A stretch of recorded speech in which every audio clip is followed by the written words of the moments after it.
இவ்வளோ தூரம் நான் வீட்டில் வேலை பார்த்துட்டு இருக்கேன். ஒரு குடும்பத்திங்கிட்ட வைக்கிற என்ன மட்டுமே வேணாம். நாளைக்கு போகிற வீட்டில் யாரும் என்ன தானே திட்டுவாங்களோ, அம்மா திட்டிட்டு இருப்பாங்க. நான் பார்த்துப்பேன், என் ஹஸ்பண்ட் நான் பார்த்துப்பேன் அப்படின்ற அளவுக்கு ரொம்ப தனித்துவமாக இருக்கக்கூடியவங்க தான்.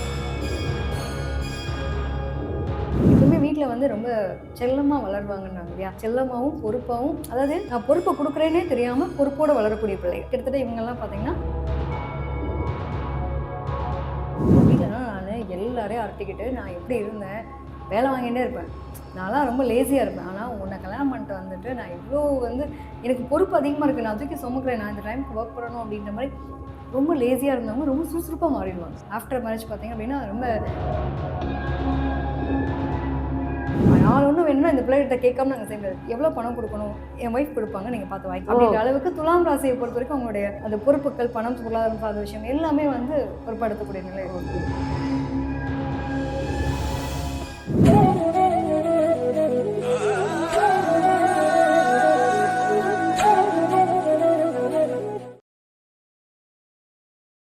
வணக்கம் மேம். வணக்கம்ப்பா. சிம்மத்துக்கு வந்து எப்படி இருக்கும்? ஸோ பொதுவாக சிம்மம் வந்து இப்போ பிஃபோரே வந்து கோவப்படுற ஒரு பொண்ணு மாதிரி தான் நாங்கள் பார்க்குறோம். ஸோ அப்போ அவங்க ஆஃப்டர் எவ்வளோ கோவப்படுவாங்க, இல்லை கோவமே பண்ண மாட்டாங்களா?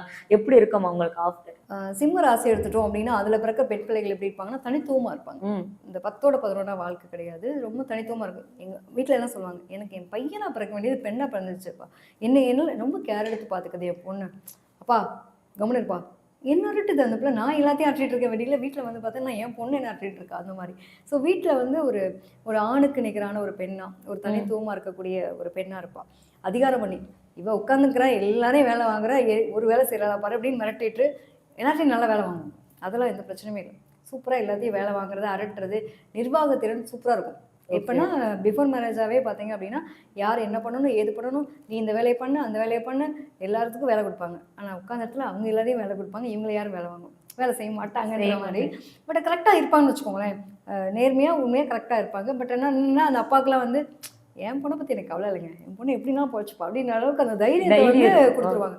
ரைட்டா பண்மணியா அம்மா முன்னேறலாம் வரக்கூடாதுப்பா, நீ என்ன சொல்கிறதுக்கு, அதை பார்த்துக்க வேண்டியது நான் அப்படின்ற அளவுக்கு பொறுப்பாக இருப்பாங்க. ஏண்டி நான் இவ்வளோ தூரம் நான் வீட்டில் வேலை பார்த்துட்டு இருக்கேன், ஒரு குடும்பத்திங்கிட்ட வைக்கிற என்ன மட்டுமே வேணாம், நாளைக்கு போகிற வீட்டில் யாரும் என்ன தானே திட்டுவாங்களோ, அம்மா திட்டிட்டு இருப்பாங்க, அதை நான் பார்த்துக்கிறேன், என் ஹஸ்பண்ட் நான் பார்த்துப்பேன் அப்படின்ற அளவுக்கு ரொம்ப தனித்துவமாக இருக்கக்கூடிய பிள்ளை தான்.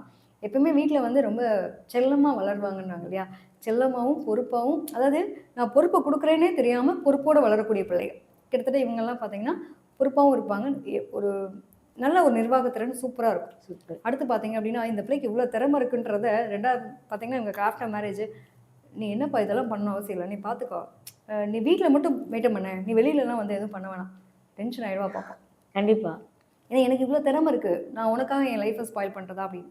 ஸோ நிறைய பேருக்கு வந்து நான் வந்து ஹவுஸ் ஒய்ஃபாக இருக்கணும் எங்கள் வீட்டில் என் ஹஸ்பண்ட் எதிர்பார்க்குறாரு, பட் எனக்கு இருக்கிறது நான் இவ்வளோ படித்ததும் இவங்களுக்கு நான் வீட்டு வேலை செய்கிறதுக்கா, அந்த ஆர்கியூமெண்ட் வரும் சில பேருக்கு. பார்த்தீங்க அப்படின்னா என்ன திறமையானவங்களுக்கு திறமைக்கான அங்கீகாரம் கிடைக்கல அப்படிங்கிறப்போ ஃபீல் பண்ணக்கூடிய நிலை இருக்கும். ஸோ இவங்களை பொறுத்த வரைக்கும் அதுதான், நான் வந்து வீட்டு வேலை செய்கிறதுக்கு நான் கிடையாது, நான் வந்து முழுக்க என்னோடய திறமைக்கு கரெக்டான இந்த இடத்துல மட்டும் ஒரு புரிதல் இருந்ததுன்னா ரொம்ப சூப்பராக இருக்கும். ஸோ பொதுவாகவே பார்த்தீங்கன்னா புத்திசாலித்தனம், வேகம், துடிப்பு, கோவமாக இருக்காங்க. பட் இது வந்து அனலைஸ் பண்ணணும் அப்படிங்கிற மாதிரி மைண்ட் செட். குழந்தைகளுக்காக, மற்ற விஷயங்களுக்காக, எங்களோட ஃபேமிலி பேக்ரவுண்ட் அந்த மாதிரி சில விஷயங்களில் கொஞ்சம் அட்ஜஸ்ட் பண்ணுற மாதிரி இருக்கும். ஸோ இதை மட்டும் புரிஞ்சுக்கிற ஒரு லவ்வாக இருக்கட்டும், லைஃப் பார்ட்னராக இருக்கட்டும் அமைஞ்சிட்டாங்க அப்படின்னா சூப்பர். ஏன்னா சுக்கிரன் நீச்சம், பணம் பொருளாதாரம் வந்து தேவையில்லை அப்படின்னு எதிர்பார்க்குற மாதிரி நிலைமை வரும். ஏன்னா வீட்டில் வேணுங்க அளவுக்கு பணம் இருக்குது, வசதி இருக்குது, வாய்ப்பு இருக்குது, எதுக்குப்பா நீங்கள் வேலைக்கு போயிட்டு வந்து, சில பேருக்கு அந்த வேலைக்கு போவாங்க, பொருளாதாரம்லாம் ஈட்டுவாங்க, பட் குடும்பத்தில் நிம்மதி இல்லாமல் இருக்கும். ஸோ இந்த மாதிரி விஷயங்கள் அது எங்கன்னா எதிர்பார்ப்புகள். ஸோ எங்களை பொறுத்த வரைக்கும் அந்த எதிர்பார்ப்புகளால் வரக்கூடிய இஷ்யூ தான், அதை மட்டும் புரிஞ்சுட்டா போதுமானது. ஓகே. ஸோ அப்போ வந்து மேரேஜுக்கு அப்புறம் ஒரு புதிய வாழ்க்கையை அவங்க வாழ்வாங்கன்னு பார்க்குறோம். சில பேருக்கு ஒரு ஆசை இருக்கும், எனக்கு வந்து ஒர்க் பண்ணணும்னு இன்ட்ரெஸ்டே கிடையாதுன்னா அங்கே போனோன்னே ஒர்க் பண்ணுற மாதிரி இருக்கும். இது சில பேருக்கு வந்து எனக்கு ஒர்க்கே பண்ணணும்னு தான், என்னோட கல்வியை வந்து நான் அவ்வளோ தூரம் மேம்படுத்தி வச்சுருக்கேன், பட் ஆனால் எனக்கு அங்கே அந்த வீட்டுக்கு போனால் எனக்கு ரூல்ஸ் அண்ட் ரெகுலேஷன்ஸ் இருக்குது அப்படிங்கிற மாதிரி இருக்கும். ஸோ இதை மட்டும் காம்ப்ளிகேட்டடாக இருக்கும். ஓகே. சிம்மத்தை பொறுத்த வரைக்கும் எப்பயுமே கோவம் வேகமாக இருக்காப்புல, எனக்கு பாரு என் ஒய்ஃப் நான் சொன்னால் கூட அப்படியே சரிங்க அப்படின்னு கேட்பா, அந்த அளவுக்கு வச்சிருக்கேன் அப்படின்ற மாதிரி அவங்க ஹஸ்பண்ட்ஸ்லாம் பெருமைப்பட்டுப்பாங்க. ஓகே. ஸோ நான் சொன்னால் என் ஒய்ஃப் கேட்பா அப்படின்ற அளவுக்கு ரொம்ப கோவம் தான், கோவக்காரி ஆத்திரக்காரி, ஆனால் நான் சொன்னால் கேட்பா அப்படின்ற அதில் ஒரு பெருமை சந்தோஷம் இருக்கும். Okay ma'am. ஸோ அதான் சிம்மம் வந்து அவங்க வாழ்க்கையே வந்து மாற்ற போகுது அப்படிதான் ஆஃப்டர் மேரேஜுக்கு அப்படிங்கிறது தெரியுது. ஸோ இதை தொடர்ந்து நம்ம கன்னி பார்த்துடலாம். கன்னி பொறுத்த வரைக்கும் ரொம்ப சைலண்டாக இருப்பாங்க. பிஃபோர் அம்மா அப்பாவோட செல்ல குழந்தையா இருப்பாங்க. அதிகமாக அப்பாவோட லிட்டில் பிரின்சஸ் நான் முன்னாடி சொன்ன மாதிரி அப்படி இருக்கிற மாதிரி தான் நாங்கள் பார்த்துட்டு இருக்கோம். அவங்களோட ஆஃப்டர் மேரேஜ் லைஃப் எப்படி இருக்கும்? ஸோ ஹஸ்பண்டுக்குமே வந்து செல்லையா மாறுவாங்களா, இல்லை மாமியாருக்கும் மாமனாருக்கும் வந்து செல்ல குழந்தையா மாறுவாங்களா, எப்படி ஆஃப்டர் எப்படி இருக்கும் உங்களுக்கு? பொதுவாக வந்து நீங்கள் சொன்ன மாதிரி கன்னிராசிக்காரவங்களுமே ரொம்ப யூனிக்குன்னு சொல்லலாம். ஸோ இதில் பிறந்த பெண் பிள்ளைகள் எப்படி இருப்பாங்கன்னா, சுறுசுறுன்னு ஒரு மாதிரி சேட்டை பண்ணக்கூடிய பிள்ளைங்க தான். அது மாதிரி அந்த அந்த செல்லத்தனமான ஒரு விளையாட்டு இருந்தால் தான் வீட்டில் நல்லா இருக்கும் இல்லையா? ஸோ இந்த பிள்ளைங்க எப்படி இருப்பாங்கன்னா, நல்ல திறமைசாலியாக இருப்பாங்க. படிப்பை தாண்டி நிறைய கிரியேட்டிவ் ஸ்கில்லு, நிறைய விஷயங்கள் கற்றுக்கக்கூடிய பிள்ளைங்க தான். எதனாலும் பண்ணுறம்மா நான் பார்த்துக்கிறேன் அப்படின்னு இந்த அப்பா வந்து என்னடா இந்த நான் அந்த பையனும் இருப்பான், அம்மா பொண்ணும் இருப்பா. எப்பயுமே பார்த்தீங்கன்னா அந்த பொண்ணுக்கு மட்டும் இம்பார்ட்டன்ட் கொடுத்துட்டே இருப்பாங்க, அந்த பையனை கழட்டி விட்டுருவாங்க. அது மாதிரி எனக்கு இரிட்டேட் ஆகுது. அவ சொன்னா மட்டும் கேட்குறீங்க, அவளுக்கு மட்டும் இவ்வளோ ட்ரெஸ் எடுக்கிறீங்க.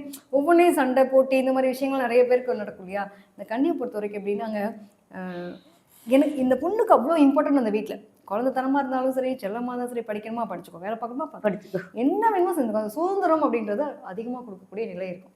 அது பார்த்தீங்கன்னா ஆஃப்டர் மேரேஜ் அப்படின்னு வரும்போது நிறைய பேருக்கு இவங்க கரெக்டாக எவ்வளோக்கு எவ்வளோ நான் என் பொண்ணை செல்லமாக வளர்த்தேன், என் பொண்ணு இப்படி பண்ணுவான்னு எதிர்பார்க்கவே இல்லை. நிறைய பேருக்கு வந்து திருமண வாழ்க்கைன்னு வரும்போது மட்டும் நிறைய இந்த லவ் விஷயத்தில் போய் நிறைய லாக் ஆகுறது, அதெல்லாம் வந்து இதுங்க கொஞ்சம் அதை கடந்து வரக்கூடிய மனப்பக்கம் இருக்கணும். ரெண்டாம் இடத்துல பார்த்தீங்கன்னா சூரியன் நீச்சம். ஸோ நிறைய பேருக்கு வந்து அந்த எங்கள் அப்பா வீட்டில் எப்படி இருந்தால் தெரியுமா, உங்ககிட்ட வந்து நான் உன்னோட அன்பை நம்பி உன்னோட காதலை நம்பி நான் அப்படி இருக்கேன் அப்படின்ற மாதிரி நிறைய பேர் புலம்பக்கூடிய ஒரு நிலை உண்டு. ஓகே. அது என்னன்னா என்னதான் இருந்தாலுமே நமக்கு எது கிடைக்கலையோ அதை பற்றி ரொம்ப ஃபீல் பண்ணுவோம்ல. நான் எங்கள் வீட்டில் என் தேவதை மாதிரி வச்சுருந்தாங்க. உங்ககிட்ட வந்து பாரு உனக்கா நான் இவ்வளோ விட்டு கொடுத்துட்டு இருக்கேன் அப்படின்ற மாதிரி இருக்கும். எப்போ எப்படி இருப்பாங்கன்னே சொல்லவே முடியாது. அவங்களோட மனசை பொறுத்து ஏதாவது ஒரு வேலை பார்க்கணும் அப்படின்னா கூட அவங்களுக்கு ஒரு மூடு வரணும் அப்படின்ற மாதிரி இருக்கும். எங்கள் வீட்டிலனா நான் எல்லாரையும் அரட்டிக்கிட்டு நான் எப்படி இருந்தேன், வேலை வாங்கிட்டே இருப்பேன். நான்லாம் ரொம்ப லேசியாக இருப்பேன். ஆனால் உன்னை கல்யாணம் பண்ணிட்டு வந்துட்டு நான் இவ்வளோ வந்து எனக்கு பொறுப்பு அதிகமாக இருக்குது, நான் தூக்கி சுமக்கிறேன், நான் இந்த டைமுக்கு ஒர்க் பண்ணணும் அப்படின்ற மாதிரி ரொம்ப லேசியாக இருந்தவங்க ரொம்ப சுறுசுறுப்பாக மாறிடுவாங்க. சூப்பர். ஆஃப்டர் மேரேஜ் பார்த்தீங்க அப்படின்னா ரொம்ப ஒரு அடிமை மாதிரி ஆக்டிவாக எப்பவுமே ஆக்டிவாக இருப்பாங்க. சம்டைம்ஸ் வந்து ரொம்ப லேசியாக இருக்கவங்க ரொம்ப சுறுசுறுப்பாக மாறுவாங்க. ஸோ இவங்களுக்கு பொறுத்த வரைக்கும் என்னென்னா அன்புன்ற ஒரு நிலையில் லாக் ஆகிடுவாங்க. அது என்ன அந்த என்னதான் இருந்தாலும் நம்ம நிலை மாறலாம். எங்களை பிறந்த வீட்டை விட்டு பேசலைன்னா தூக்கம் வராதுன்ற மாதிரி எங்கள் வீட்டை ஏதாவது சொன்னேன் அவ்வளோதான் அப்படின்ற மாதிரி பேசிக்கிறது, செல்லமாக சண்டை போட்டுக்கிறது, இதெல்லாம் இவங்ககிட்ட இருக்கும். ஸோ இவங்களுமே எப்படின்னா அந்த பாண்டிங் அப்படிங்கிறது அவங்கள வந்து குறை சொன்னால் பிடிக்காது. நான் அவ்வளோ பண்ணுறேன், எனக்கு திறமை இருக்குது, பட் எனக்குன்னு ஒரு ஐடியா வரணும், எனக்கு ஒரு நிலை வரணும், அப்போ தான் நான் பண்ணுவேன். நீங்கள் ஒரு விஷயத்தை திணிச்சிங்கன்னா நான் செய்ய மாட்டேன். என்னை அன்பால் நீங்கள் சொன்னீங்கன்னா என்கிட்ட என்ன வேணால் பண்ணிக்கலாம். பட் நீங்கள் அன்பு இல்லாமல் அதட்டி ஒரு விஷயத்தை என்கிட்ட கரையை சாதிக்கலாம்னு நினச்சிங்கன்னா நான் நல்லா இருக்க மாட்டேன் அப்படின்ற மாதிரி இருக்கும்போது தான் கன்னி ஆஃப்டர் மேரேஜ். ஓகே. ஸோ கன்னி பொறுத்த வரைக்கும் வந்துட்டு நான் வந்துட்டு அன்புக்காக தான் நான் கட்டுப்படுவேன், மற்ற எதுக்கு கட்டுப்பட மாட்டேன் அப்படின்னு சொல்லி தான் இருக்காங்க. ஸோ ஆஃப்டர் அவங்களோட வாழ்க்கை அப்படிதான் மாறும் அப்படின்னு நீங்கள் சொல்லியிருக்கீங்க. Super ma'am. ஸோ இதை தொடர்ந்து துலாம் ராசிக்கு மேம். துலாம் ராசி பொறுத்த வரைக்கும் பிஃபோரே வந்துட்டு ரொம்ப அப்பா செல்லமாக இருப்பாங்க. ரொம்ப வந்து ரொம்ப துருத்துர தாண்டி வாய் அடிப்பாங்க.